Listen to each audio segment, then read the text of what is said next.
सर्व पत्रकार बांधवांच्या माध्यमातून आव्हान केलं होतं बिनविरोधसाठीचं 14 तारखेला कारखान्याच्या कार्यस्थळावरतीच क्लब हाऊसच्या प्रांगणात ज्यांची कोणाची इच्छा असेल हा कारखाना बिनविरोध व्हावा त्यांनी यावं ही एक विनंती केली होती, आवाहन केलं होतं। आणि कालच्या बैठकीला जवळपास सर्वच पॅनलचे प्रमुख आणि त्यांचे उमेदवार किंवा त्यांचे प्रतिनिधी हे आलेले होते। त्यामध्ये मला कालच्या मिळालेल्या माहितीनुसार किंवा तिथे ज्यावेळेस आम्ही आढावा घेतला त्यावेळेस कृती समिती काय तिथे आली नाही, बाकीचे सर्वजण तिथे आले होते। आणि काल एकंदर सगळ्यांची चर्चा केल्यानंतर बिनविरोध करत असताना कुणाला संधी द्यावी कुणाला नाही, प्रत्येक जणाची जर भूमिका असेल की बिनविरोध करत असताना आम्हाला मेजॉरिटी द्या आणि मग बाकीच्या जागा वाटून घ्या, तर ते शक्य होणार नाही। आज जर आपण ही निवडणूक कारखान्याच्या हितासाठी आणि आपल्या तालुक्याच्या सर्व सभासदांच्या हितासाठी म्हणून विचार केला तर कारखाना वाचला पाहिजे ही आमची भूमिका आहे। त्यामुळे आम्ही जरी पॅनल केलेला असला तरीही आज मी ज्या पक्षात काम करतो तो भारतातला नाही तर जगातला एक नंबरचा पक्ष म्हणून गणला जातो। आणि मग अशी परिस्थिती असतानाही आम्ही सगळ्या दृष्टीने सक्षम असताना फक्त कारखान्याचं आणि तालुक्याचं हित बघता ही निवडणूक बिनविरोध व्हावी ही आमची भूमिका होती, आजही आहे। परंतु कदाचित काही लोकांना ती भूमिका पटत नाहीये, काहींना त्या निवडणुकाच करायच्या, तरीही शेवटचा पर्याय म्हणून, कारण मला कारखाना वाचवायचा आहे। आम्हाला निवडून येऊन तिथे फक्त कारखान्यावर जाऊन बसायचं असतं तर आम्ही म्हटलं असतं नक्की आम्हाला निवडणूकच करायची। परंतु माझी वैयक्तिक भूमिका जी आहे मी माझ्या सहकाऱ्यांशी बोललेलो आहे आणि आमची भूमिका बिनविरोध बाबत आम्ही ठाम आहोत की बिनविरोधलाच आपण प्रायोरिटी देऊया। तर त्या अनुषंगाने मी काल सगळ्यांशी बोलण्याचा प्रयत्न केल्यानंतर ज्या अडचणी मला यामध्ये जाणवल्या त्यातून मी एक असा निर्णय घेतोय की मी स्वतःच त्या बिनविरोधसाठी प्रक्रियेसाठीची सुरुवात, कारण मी आवाहन केलं होतं त्या आव्हानाला बऱ्यापैकी प्रतिसाद मिळाला, फक्त बिनविरोध यापूर्वी आपल्याकडे फार कमी संस्था बिनविरोध झालेल्या आहेत, त्यामुळे आपल्या लोकांना बिनविरोध करताना मागे पुढे यावं लागतं। कदाचित 2 पावलं आपण मागं आलं पाहिजे, तालुक्याच्या हिताचा विचार केला पाहिजे, ही भूमिका अजून नेते मंडळींना असेल, काही इच्छुक उमेदवारांना असेल पूर्णपणे पटत नाहीये। त्यांना कदाचित असं वाटत असेल सत्यजित कदमलाच तिथं सगळं ताब्यात पाहिजे। तर माझी स्पष्ट भूमिका आहे, बिनविरोध करण्यासाठी मी ज्यावेळेस पुढाकार घेतोय तर सगळ्यात पहिला विड्रॉल मी माझा आत्ता या ठिकाणी जाऊन करणार आहे। आणि यातून विड्रॉल झाल्यानंतरही माझी स्पष्ट भूमिका आहे की विड्रॉल माझा स्वतःचा केल्यानंतर, माझा अर्ज माघारी घेतल्यानंतर मी बाकी प्रत्येक नेत्याला जाऊन भेटणार आहे आणि बिनविरोधसाठी परत एकदा साकडं घालणार आहे। आणि जर खरंच बिनविरोध केला तर कदाचित जे संचालक मंडळ येईल, जे चेअरमन व्हाईस चेअरमन संचालक तिथे असतील त्यांच्या बरोबरीने खांद्याला खांदा लावून जिथं कुठं जिल्हा बँक असेल, राज्य सरकार असेल, केंद्र सरकार असेल, अन्यथा अजून काही वेगळ्या गोष्टी असतील कारखाना वाचवण्यासाठी, त्या प्रत्येक ठिकाणी त्या सर्वांच्या पुढे राहून मी काम करेन हा शब्द मी आपल्या माध्यमातून देतो। आता सर्वात वयात ज्येष्ठ आहेत बरेच जण, मग तुम्ही सगळ्यात कमी वयात असताना आव्हान केलं बिनविरोध करा, याला ज्येष्ठांकडून काही असेल हे जाणवलं तुम्हाला?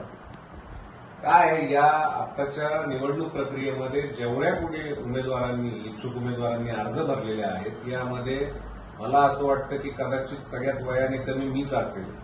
परंतु आम्हाला अपेक्षित होतो बिनविरोधसाठी कुणीतरी ज्येष्ठ इच्छुक उमेदवार असतील, नेते मंडळी असतील, हे प्रयत्न करतील।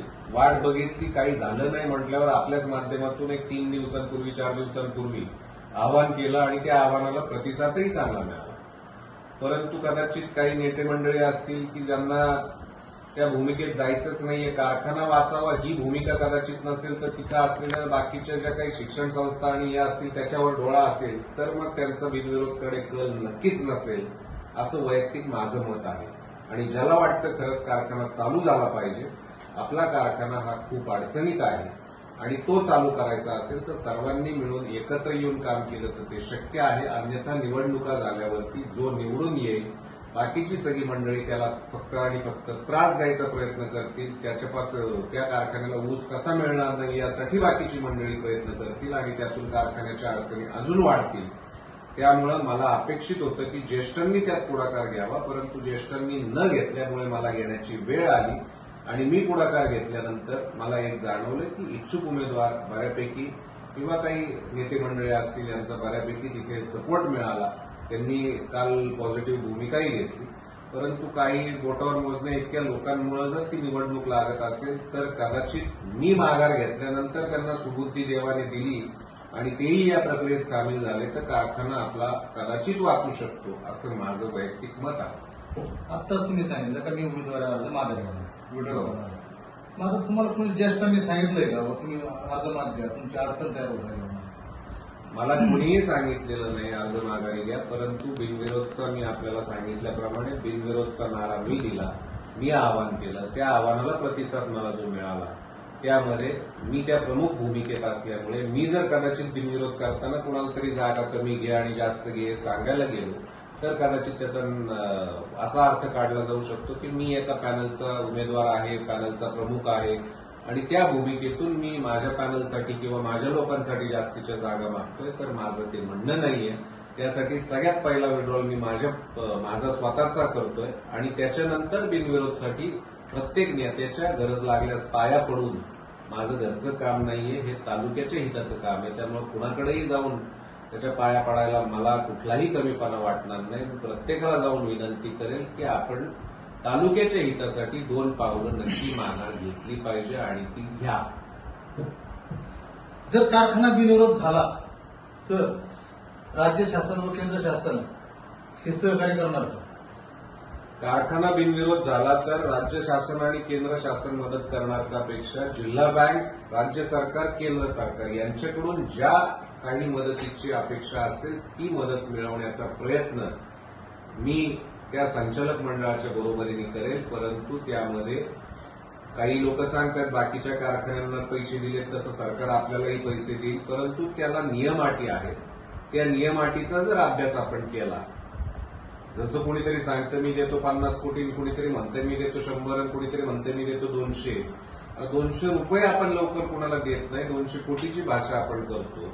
आणि त्या परिस्थितीत जर आपण विचार केला तर जिल्हा बँक असेल, राज्य सरकार असेल किंवा केंद्र सरकार असेल यांच्याकडून जर आपण मदतीची अपेक्षा करत असलो तर आपल्याला तिथे काही नियम अटी आहेत. त्या नियम अटींना ग्राह्य धरून त्या नियम अटीमध्ये आपण जर बसत असलो तर मला असं वाटतं ते मदत आपल्याला नक्की करू शकतील. परंतु त्या नियम अटींमध्ये बसण्यासाठी किंवा अगदी कारखान्याला पीएफची अटॅचमेंट लागली अशी माझी माहिती आहे.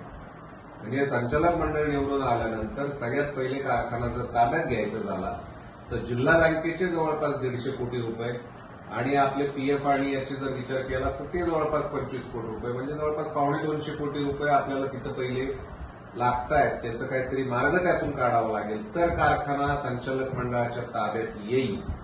त्यामुळे या सगळ्या गोष्टीचा विचार करता केंद्र सरकार असेल, राज्य सरकार असेल किंवा जिल्हा बँक असेल, जर कारखाना बिनविरोध झाला तर मला असं वाटतं सगळ्यांनी मिळून ताकद लावली तर मी नक्कीच त्यातला एक मेंबर असेल किंवा त्यातला एक घटक असेल की जो नक्की प्रामाणिकपणे या कारखान्यासाठी प्रयत्न करेल.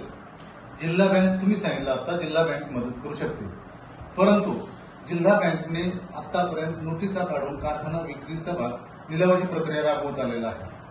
मग जिल्हा बँक मदत कशी करेल?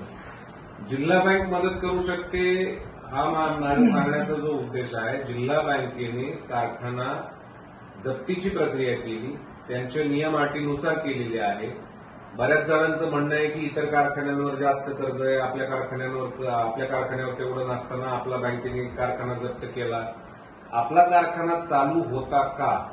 जे कारखाने चालू आहेत त्यांना बँक आजही कर्ज देते, परंतु ते फेडू शकतायत किंवा त्याचं काय असेल ते हप्ता भरतायत. आपला कारखाना एनपीए मध्ये गेला, आपल्या कारखान्याकडून बँकेचे कुठलेच पैसे मागे गेले नाहीत, त्यामुळे बँकेला ही कारवाई करावी लागली.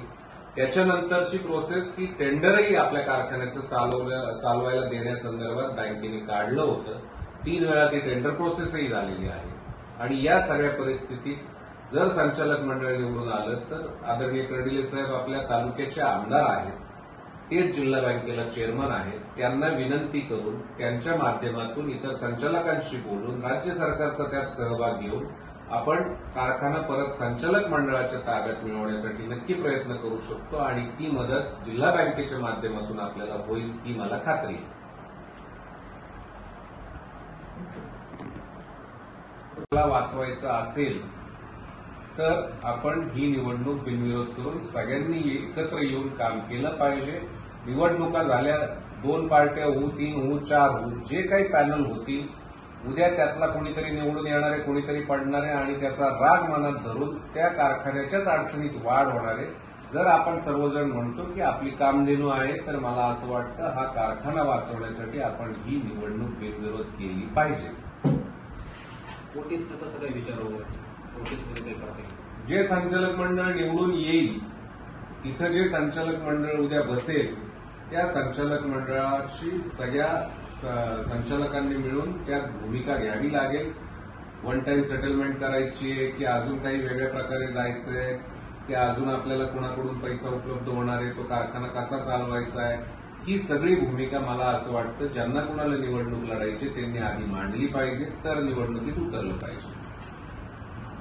आता ज्यांनी फॉर्म भरले त्यातले काही 200 कोटी उपलब्ध करून कारखान्यात देणार आहात. त्याबद्दल काय म्हणताय?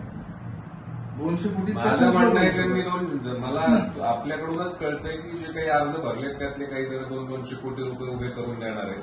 मला असं वाटतं बिनविरोध त्यांच्या ताब्यात आपण देऊ, फक्त त्यांनी पहिले 200 कोटीची तिथं पूर्तता करावी.